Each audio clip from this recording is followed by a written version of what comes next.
Hello बच्चों, कैसे हैं आप लोग। आज गोरखपुर विश्वविद्यालय और सिद्धार्थ विश्वविद्यालय के बीएससी सेकेंड ईयर का इनऑर्गेनिक का एक चैप्टर का वीडियो नहीं बना था, केमिस्ट्री इनऑर्गेनिक का, जिस चैप्टर का नाम है electrode potential and EMF diagram. काफ़ी लोगों ने मैसेज किया कि सर बना दीजिए और बनेगा भी ठीक है। तो जो चैप्टर का नाम बेटा है इलेक्ट्रोड पोटेंशियल और ईएमएफ डायग्राम, इससे 9 नंबर का सवाल आपको मिलेगा। ठीक है, मैं चैप्टर का नाम लिख रहा हूं, ईएमएफ पहले electrode potential and EMF diagram.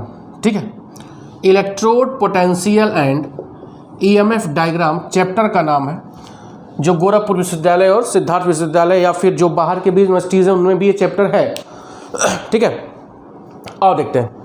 Electrode potential की जो मैं बात कर रहा हूँ, इसका लिंक मैं इस वीडियो के डिस्क्रिप्शन बॉक्स में मैं दे दूंगा, क्योंकि यह चीज़ मैं काफ़ी डिटेल इलेक्ट्रोकेमिस्ट्री में पढ़ाया हूँ। तो उस वीडियो का लिंक जिसमें क्या होगा इलेक्ट्रोड पोटेंशियल, इस वीडियो में इसका लिंक आपके डिस्क्रिप्शन बॉक्स में मिल जाएगा।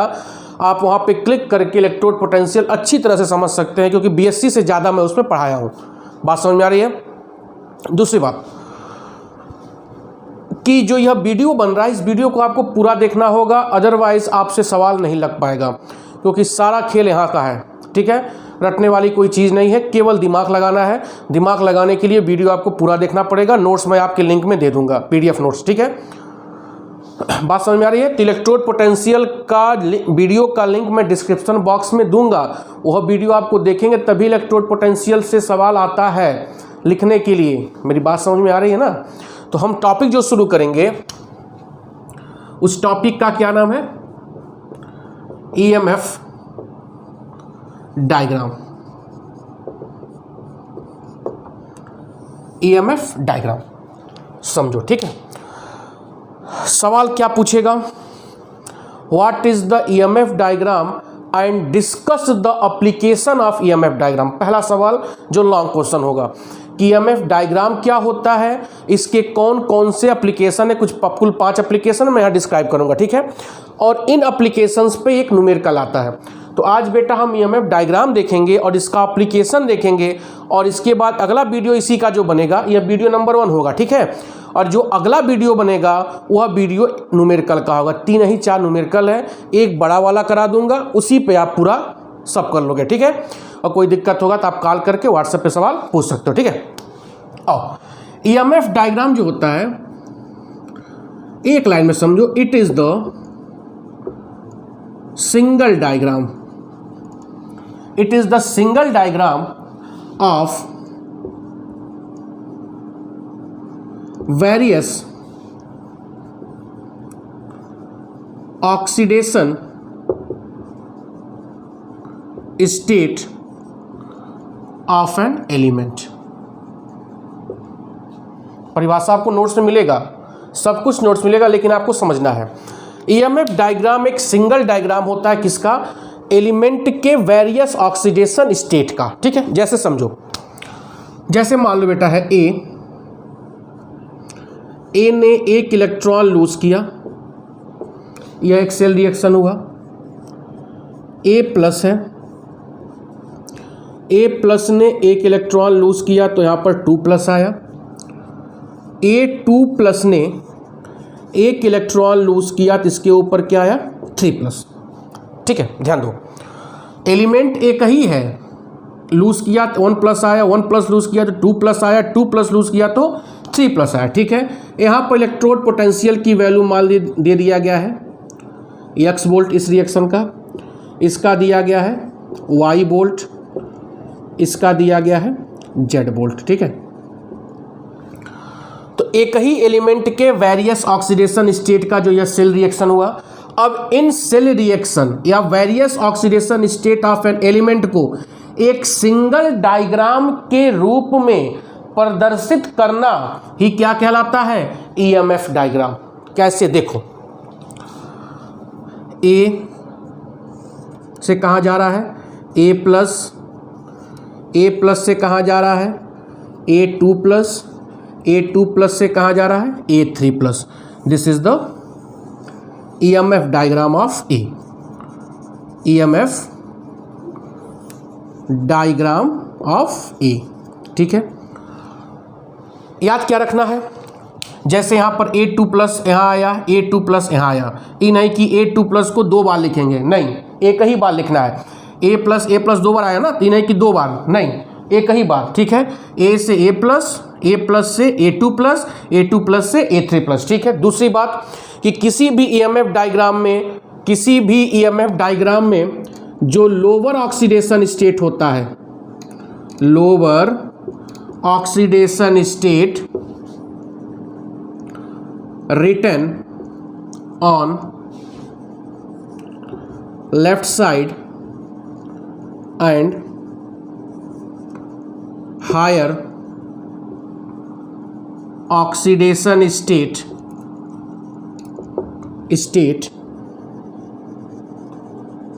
written on right side। ये लाइन समझ में आ रहा है। लोअर ऑक्सीडेशन स्टेट 0 है, लेफ्ट थोड़ा सा आगे हुआ इसके राइट, मतलब लोअर कहाँ होगा, लेफ्ट साइड में होगा, और बढ़ते बढ़ते हायर कहाँ जाएगा, राइट साइड में। मेरी बात समझ में आ रहा है। इसी को क्या बोलते हैं, ईएमएफ डायग्राम। एक एग्जांपल लेते हैं, ठीक है, जैसे आयरन का एक एग्जांपल नोट्स में मैं दिया हूँ।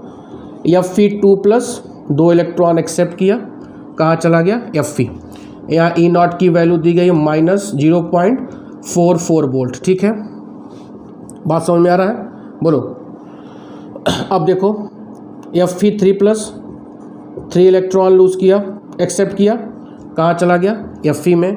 यहाँ E0 की वैल्यू दी माइनस 0.44 वोल्ट। मेरी बात समझ में आ रहा है। Fe3 प्लस 1 इलेक्ट्रॉन एक्सेप्ट किया, कहाँ गया, Fe2 प्लस, यहाँ E0 की value minus plus 0.77 volt. Clear हो रहा है। उसी तरह फिर एक है FeO4 पे minus plus 3 electron plus 8H plus, जगह नीचे शायद वीडियो कम आएगा, Fe3 प्लस 4H2O, यहाँ E0 की वैल्यू दी है प्लस 0.22 वोल्ट। ठीक है, यह Fe का क्या होगा, ऊपर मिटा रहा हूँ मैं, जगह नहीं है, कपड़ा कहाँ गया। यह Fe का ईएमएफ डिफरेंट ऑक्सीडेशन स्टेट का सेल रिएक्शन दिया गया है। अब इसको हमको ईएमएफ डायग्राम में रिप्रेजेंट करना है। क्लियर हो रहा है, ऊपर में मिटा रहा हूँ मैं। अब रिप्रेजेंट करो, लोअर ऑक्सीडेशन स्टेट कौन होगा, Fe होगा। ठीक है, बोलो, होगा ना, ये 1 electron, sorry 1 electron Fe plus Fe होगा। फिर कौन होगा बताओ, फिर उसके बाद Fe प्लस, फिर Fe प्लस से कौन होगा, Fe2 प्लस से कौन होगा, Fe3 प्लस। यहाँ पे निकालोगे तो आई थिंक प्लस 6 आएगा, 4 दूना 8, 2 माइनस है ना, यहाँ पे क्या आएगा, प्लस 6। FeO4 पे 2 माइनस, यहाँ पे क्या आएगा, प्लस 6। मेरी बात समझ में आ रहा है। तो यह क्या होगा, एक सिंगल डायग्राम में के रूप में आपने रिप्रेजेंट कर दिया, इसी को क्या बोलेंगे, ईएमएफ डायग्राम। तो किसी भी एलिमेंट के डिफरेंट ऑक्सीडेशन स्टेट को एक सिंगल डायग्राम के रूप में प्रदर्शित करना ही क्या कहलाता है, ईएमएफ डायग्राम। और उस डायग्राम क्या बोलेंगे, ईएमएफ डायग्राम। और ईएमएफ डायग्राम को जो लोअर ऑक्सीडेशन स्टेट होता है वह लेफ्ट साइड में लिखते हैं, और जो हायर ऑक्सीडेशन स्टेट होता है वह राइट साइड में लिखते हैं। ठीक है, एक चीज़ और, आपको ऐसे लिखा रहेगा E0A E0B, सवाल में यहाँ पे मान लो लिखा है E0A। ठीक है, E0B E0A मतलब होगा रिएक्शन किस में हो रहा है, एसिडिक मीडियम। मेरी बात समझ में आ रहा है। E0B मतलब क्या होगा, रिएक्शन किस में हो रहा है, बेसिक मीडियम। ठीक है, E0N लिखा हो या E0 केवल लिखा हो तो इसका मतलब क्या होगा, न्यूट्रल मीडियम। क्लियर हो रहा है। तो यह बेटा ईएमएफ डायग्राम क्या होता है, कैसे होता है, अब हम देखेंगे इसका एप्लीकेशन। ठीक है, आप पॉज करके नोट्स आपको मिल जाएगा, लेकिन एक बार ये रफ दिमाग में डायग्राम आपका बनता रहे। ठीक है, वीडियो देखना पूरा पड़ेगा, कहीं आगे बढ़ाओगे अगर फास्ट करके तो फिर समझ में नहीं आएगा। ठीक है, मिटाओ, आओ ये सब थियोरेटिकल पोर्शन है, लिखने के लिए आएगा। यह वैल्यू मुझे पूरा याद नहीं रहता है, मैं एक्स वाई मान लूँगा समझाने के लिए, ठीक है, क्योंकि बहुत से रिएक्शन है, पूरा वैल्यू किसी को याद होगा नहीं और लेके पढ़ाने का आदत है नहीं मुझे।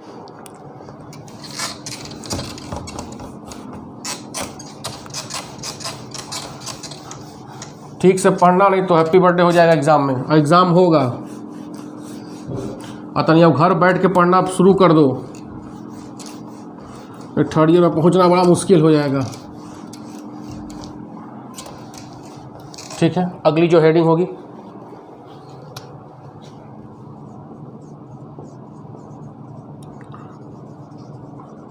एप्लीकेशन ऑफ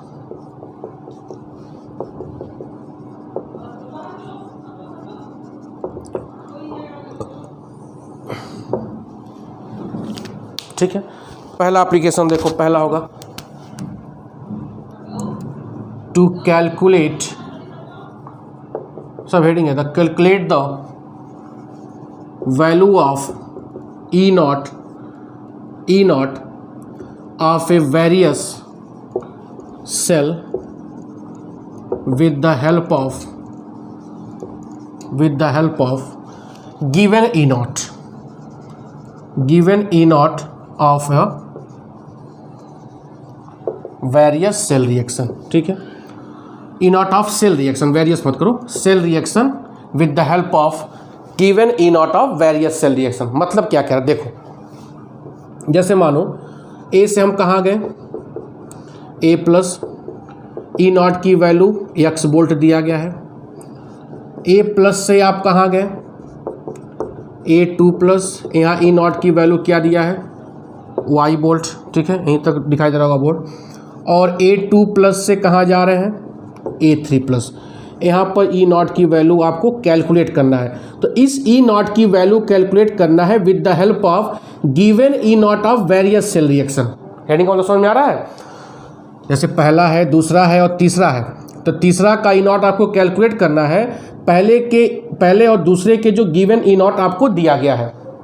बोलो, अब देखो, इसका डेल्टा G1 नॉट मान लीजिए, इसका डेल्टा G2 नॉट मान लीजिए, इसका डेल्टा G3 नॉट मान लीजिए। ठीक है, आप लोग इलेक्ट्रोकेमिस्ट्री में पढ़े होंगे। अब इसका हमको निकालना है, तो delta G3 not is equal to delta G1 not plus delta G2 not. ठीक है, जिसका निकालना हो इज इक्वल टू, और जिसकी सहायता से निकालना उसका हम क्या करेंगे, सम कर देंगे। ठीक है, और आपको पता है delta G is equal to minus F N F E होता है, ये सब पढ़े होगे इलेक्ट्रोकेमिस्ट्री में। बोलो, आओ, डेल्टा G3 क्या होगा, minus N3 EF Faraday constant, E not 3 is equal to 1 है तो minus N1 F E not 1 plus minus N2 F E not 2।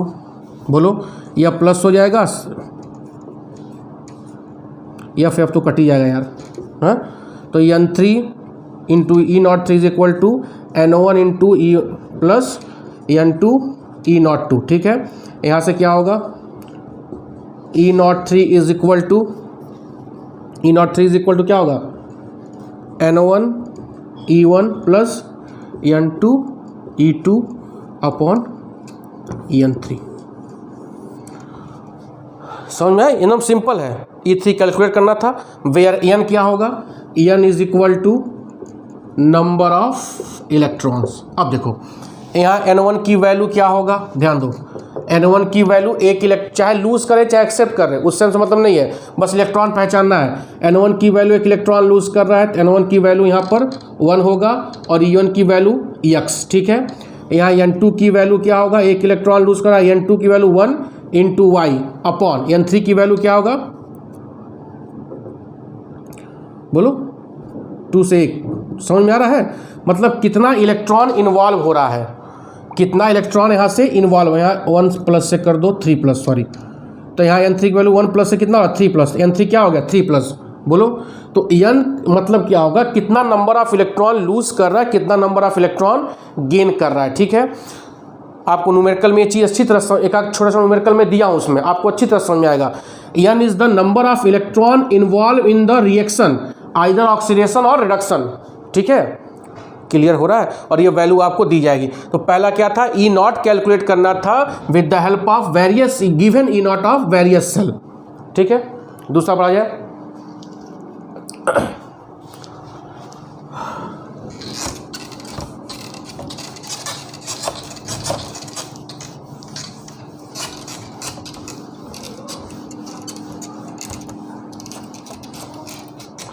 दूसरा, to know the possibility of disproportion reaction.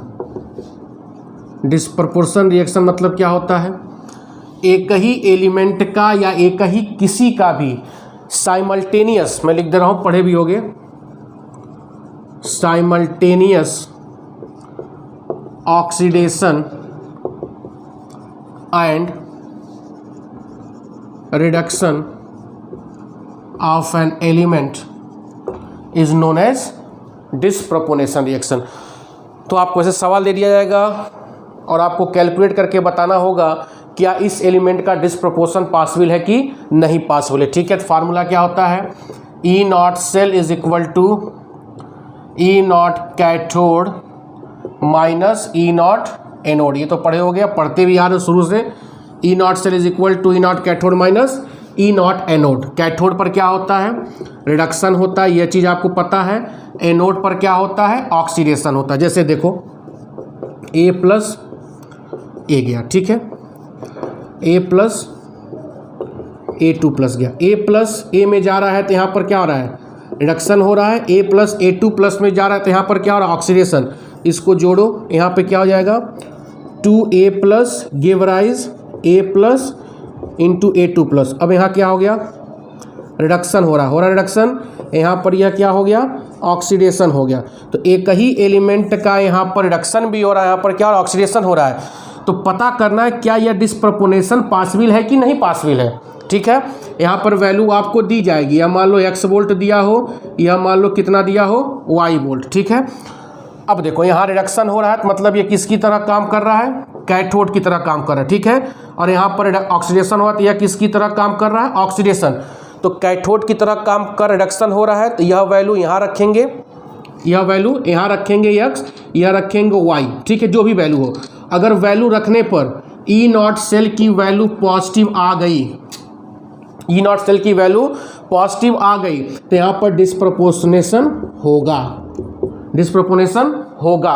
और अगर ई नॉट वैल्यू की cell की value negative आ गई तो डिस्प्रपोर्शन नहीं होगा। समझ में आ रहा है। तो इसी फार्मूले में आपको बस पहचानना ही होगा कि कौन कैथोड है कौन एनोड है। तो ये तो पहचान सकते हो ना कि कौन इलेक्ट्रॉन लूज कर रहा है कौन इलेक्ट्रॉन गेन कर रहा है। जहाँ पर गेन होगा वो रिडक्शन होगा, जहाँ रिडक्शन होगा वह कैथोड होगा, और जहाँ लूज होगा वहाँ ऑक्सीडेशन होगा तो वह एनोड होगा। क्लियर हो रहा है, बोलो। इसको भी छापो, मतलब स्क्रीनशॉट ले लेना और नोट्स आपको मिलेगा ही। मिटाओ मैं तीसरा देखो,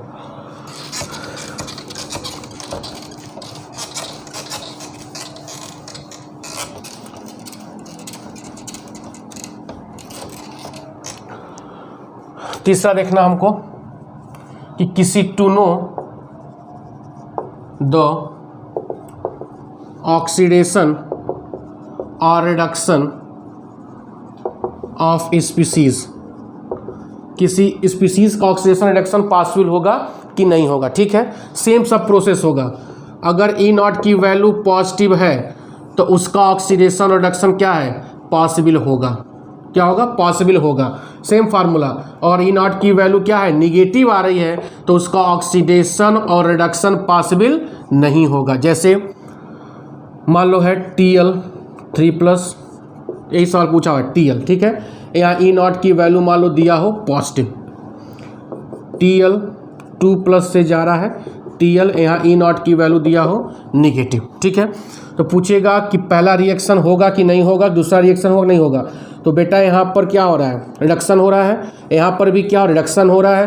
पूछेगा क्या पहला और दूसरा रिएक्शन पॉसिबल है कि नहीं पॉसिबल है। तो आप कहोगे पहला रिएक्शन पॉसिबल है क्योंकि इसका ई नॉट की वैल्यू क्या है, पॉजिटिव है। दूसरा रिएक्शन पॉसिबल नहीं है क्योंकि इसका ई नॉट की वैल्यू निगेटिव है। तो जिसका ई नॉट की वैल्यू, आपको वैल्यू वहाँ दिया जाएगा, रटने की जरूरत नहीं है। ठीक है। अगर नहीं दिया जाएगा तो सेल रिएक्शन दिया जाएगा, आपको ई कैथोड माइनस ई एनोड रख के निकाल सकते हैं। मैं न्यूमेरिकल में कराऊंगा, आप सवाल आपको समझ में नोट्स में ही आ जाएगा, ठीक है। तो ई नॉट की वैल्यू अगर पॉजिटिव है तो रिएक्शन ऑक्सीडेशन रिडक्शन का पॉसिबल है, और ई नॉट की वैल्यू निगेटिव है तो पॉसिबल नहीं है, ठीक है। चौथा, आपको कंपेयर करना है, आपको पता करना है ऑक्सीडाइजिंग एजेंट की प्रॉपर्टी और रिड्यूसिंग एजेंट की प्रॉपर्टी। तो अगर जिसका इलेक्ट्रोड पोटेंशियल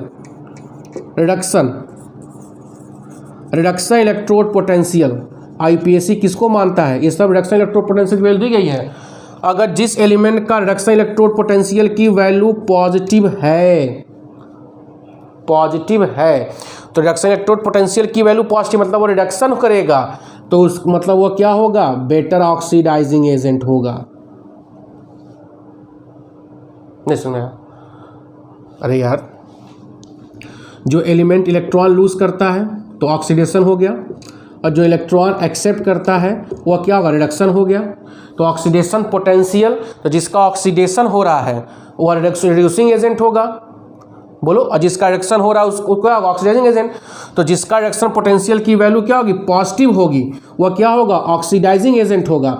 और जिसका रिडक्शन इलेक्ट्रोड पोटेंशियल की आरईपी की वैल्यू क्या हो गई, निगेटिव हो गई, वह क्या होगा, रिड्यूसिंग एजेंट होगा। तो कम एसिडिक मीडियम में कोई रिएक्शन दे देगा, बेसिक मीडियम में कोई रिएक्शन दे देगा, यहाँ पे वैल्यू आपको दी जाएगी और वैल्यू देख के पूछेगा एसिडिक मीडियम में यह ज़्यादा होगा कि बेसिक मीडियम में यह ज़्यादा होगा। तो कुछ नहीं करना, जिसका पॉजिटिव होगा वह मोर ऑक्सीडाइजिंग होगा, जिसका निगेटिव होगा वह क्या होगा, रिड्यूसिंग होगा, ठीक है।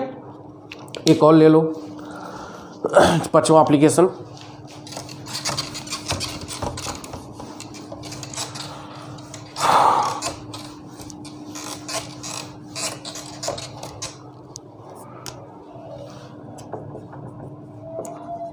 To compare